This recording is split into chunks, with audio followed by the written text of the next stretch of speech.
What is up, everybody?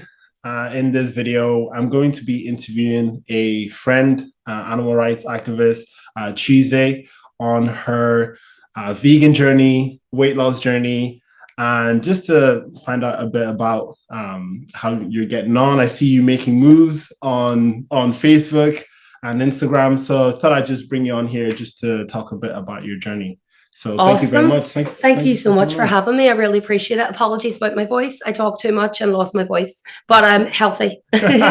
Awesome. Okay, so the first question is, I know you're an animal rights activist. Mm-hmm. What connected you? So before we jump onto the weight loss aspect, what connected you to the ethical philosophy of veganism? I think it was just from no age. From I was around 3 years old, I just said I don't want to eat animals. And from I was 5, I didn't eat animals. I just said that it wasn't right. Like, we rescued a lot of cats, a lot of dogs. My family went out at night time with cages in the car to go and pick badgers up off the road, injured squirrels, and we were always looking after these animals. And I thought, why are we doing that and then serving animals? Why are we sitting in a restaurant and my parents are cracking up at lobsters in the tank while they have sausages on their plate? It doesn't make sense. But as a child, I didn't articulate it like that.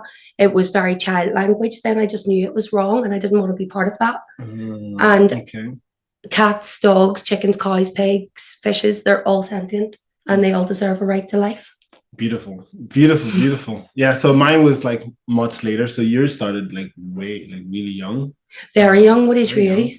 Well, I was 19 whenever I started like making the connection, watching the videos online and just like being so upset about it, and then making that ethical connection and being like, I will never consume any animal products or wear any animal products or do anything like that ever again. Well, no, thanks for sharing. Because I know sometimes people get confused between veganism as a diet and veganism as an ethical philosophy. So veganism is only ethical. Plant-based, you know this yourself, plant-based is when you follow like a diet lifestyle, but veganism is an ethical one. So no leather, no wool, all of that, no circuses. Perfect, spot on. And now I'm plant-based as well for diet reasons. So yeah, and like let's get into that. So what did your diet look like before? And then what does it look like?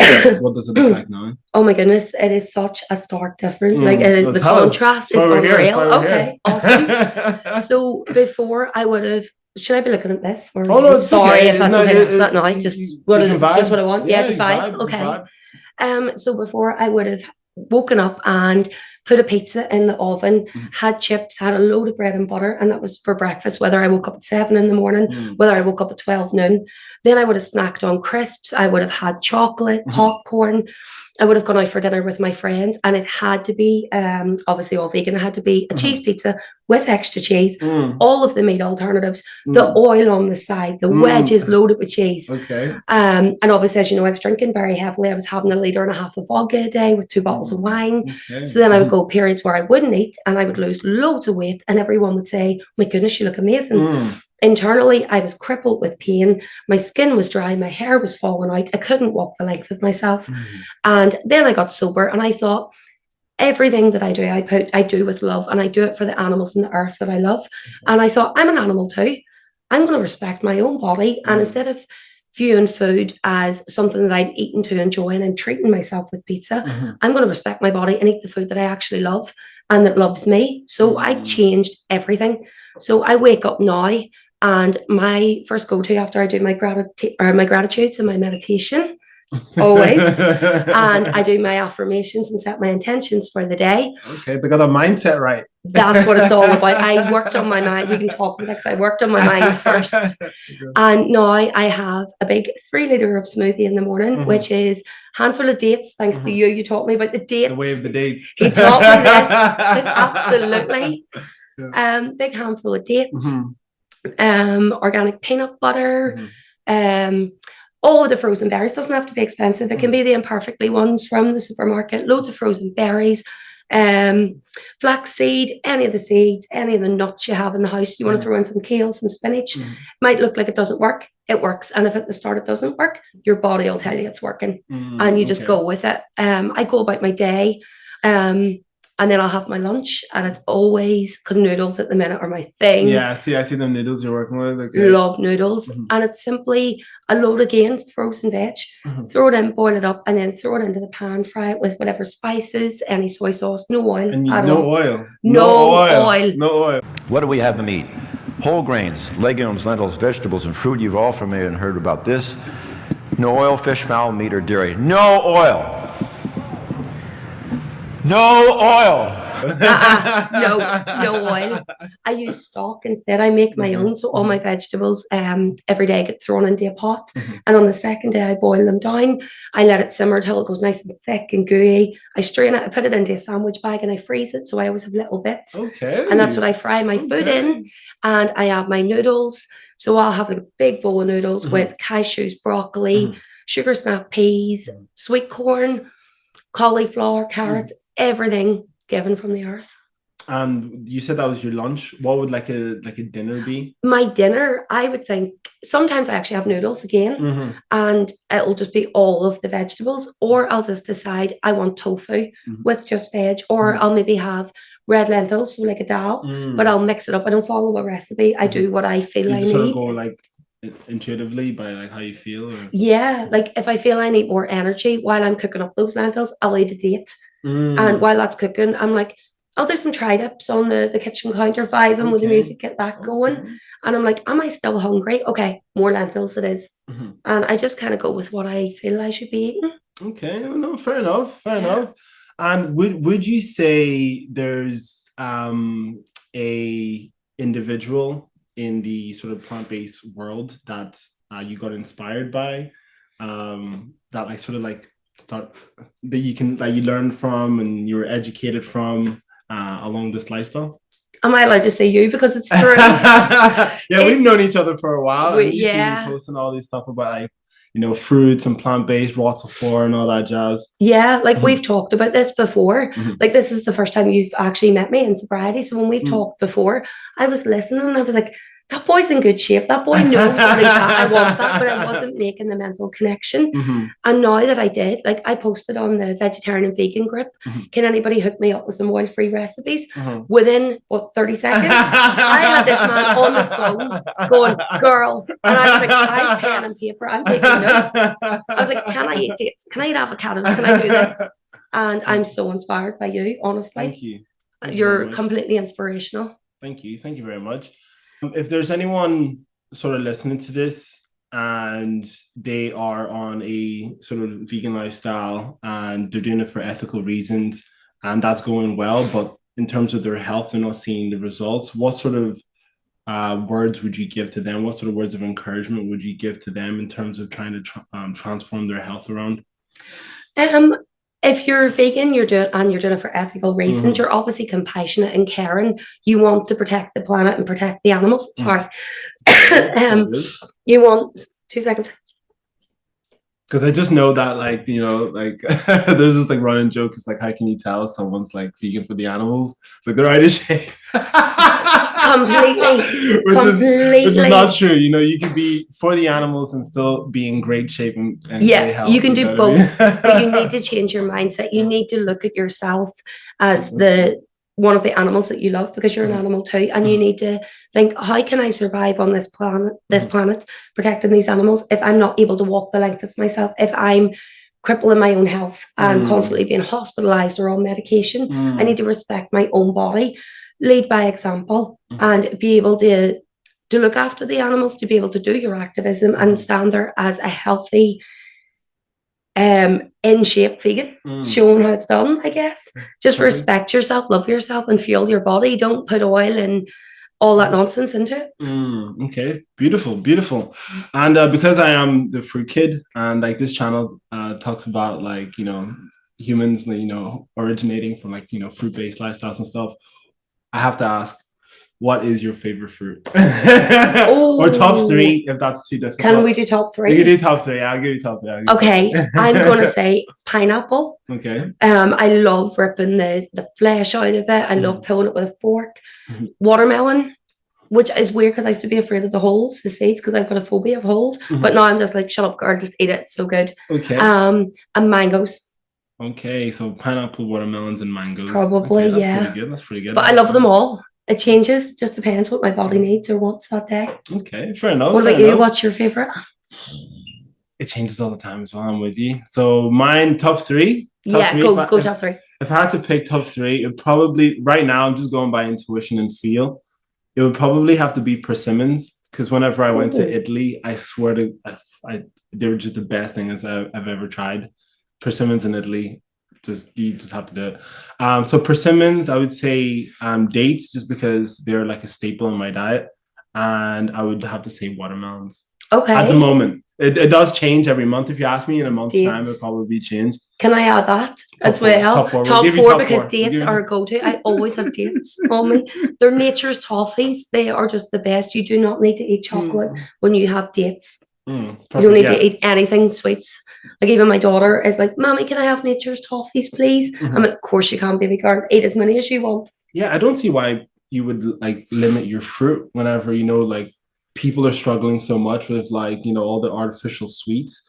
People don't realize that we are supposed to be getting those sweets from fruit, ideally, and that's what it would have been in nature. Yeah. So what was your exercise journey like before your transformation and everything? And like, what is your exercise journey look like now? Okay, my exercise journey before this was non-existent. It was non-existent. It literally consisted... Not even walking. You're just like You're just like floating. I wasn't even. I was crawling, and I mean crawling, dude. Literally crawling. I could not walk the length of myself. I would muster up all of my strength to go out every night on direct action, which could involve being out for 8 hours at night, obviously in farms and things, and I would manage to do it because I was so passionate about it, but I could not physically do it. I was having headaches. I was having panic attacks. I couldn't breathe. Having to run from one side of like one farm to a field was maybe a mile. I couldn't do it. I physically couldn't do that mile. And it was awful. It was embarrassing.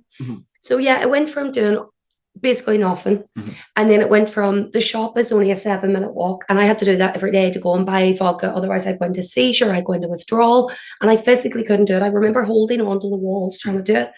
See now, I go to the gym every single day. I do every day. I set myself a target on the 2nd of November, and I only missed 2 days over Christmas because I had a really bad flu, thanks to my friend's child.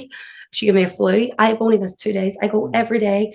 And at the start, I was like, I don't want to go. I don't feel like it.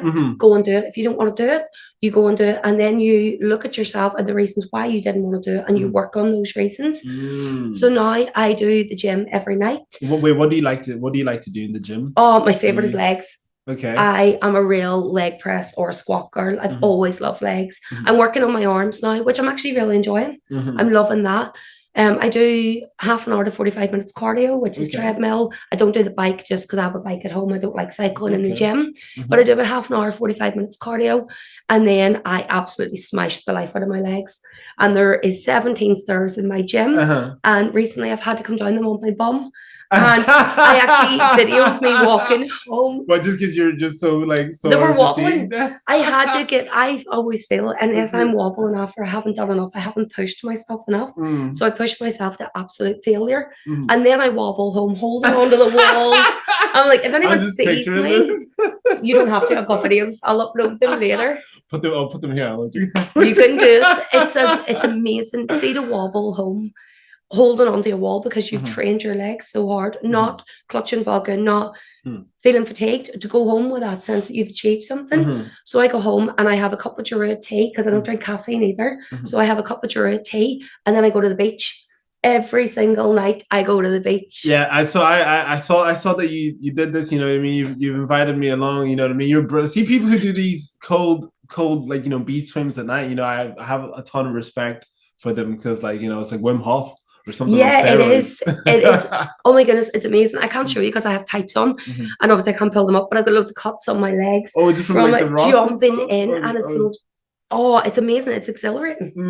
You jump into the cold water with the rocks, and they hit you. It's crazy. I've done it a few times. But like you're doing it like every night. Yeah, and you're going to be doing it too. You are coming with. I'm holding you to this. Watch out for the next episode. And just to my next point. You were talking about mindset. What sort of mindset strategies would you say you adopted from the way you were eating before to how you're eating now that helped along your journey? As you know, because I was really heavily in addiction, I was drinking very heavily. I had to do rehab. None of that worked until I actually sat one day and thought, I need to respect my body. And I gathered that, but I didn't know how to apply it. So I got myself heavily involved in an addictions group, CA in Belfast, and they teach every morning when you wake up, you write 5 things at least that you're grateful for. Oh, I love that. You set, and you have to send it to your sponsor, and you send it into your support every group day. Every day. Oh, it holds you accountable, basically. Before 9 o'clock in the morning. Before 9? What happens after 9? You get oh, you get the straw. You literally do. People will ring you. Miss Trunchbull. People ring you, and they're like, "Girl, have you done your gratitudes today?" And I'm like, I'm eating some dates. They're like, type send the boys around if you haven't. Yeah, literally. Like, you done your gratitude, Joe? Absolutely. They're really on you about it. Like, but I love it. Like, accountability. It's gratitude. So every morning when I wake up, I lie there and I go, right, get up, splash water on my face. I go out the back and I stand in my garden. I look up and I think I have 5 things I'm grateful for. I set my intention for the day because I don't believe that any emotion is negative, but the holding on to it and how you act is when it becomes negative. So I allow myself to feel anger, hurt, shame, guilt, all of that, but I let it go and I take on the positive feelings. I think I do a couple of positive affirmations and then I go about my day with my intention. And then later on that positive affirmations, so those are powerful. They really are.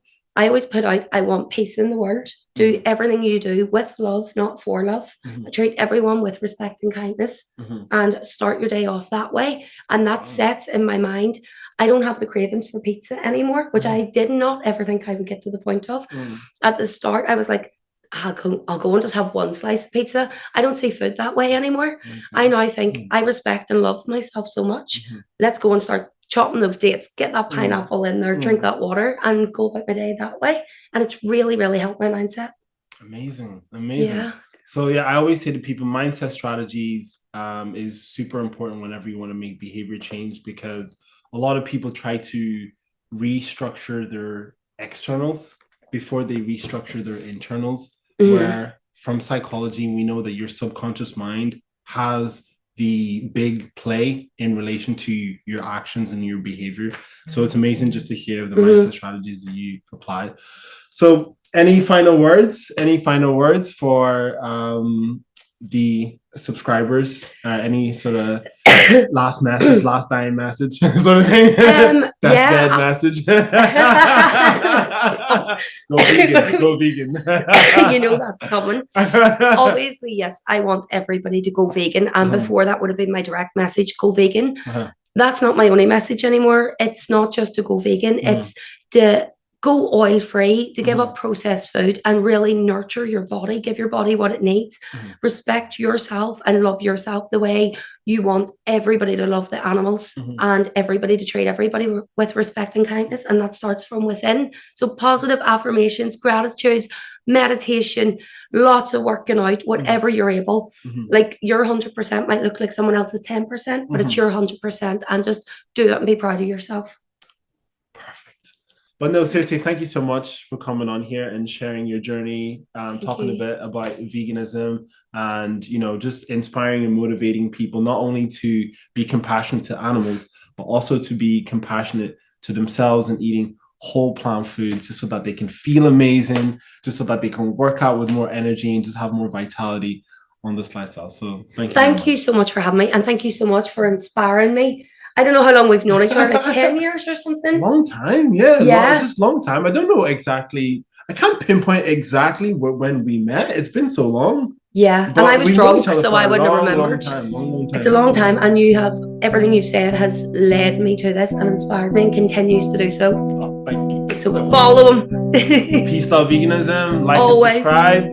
And I am out. If you want to check out more of Tuesday, I will leave her socials on there. If you want to check out what she's doing, follow her journey. And with that being said, peace.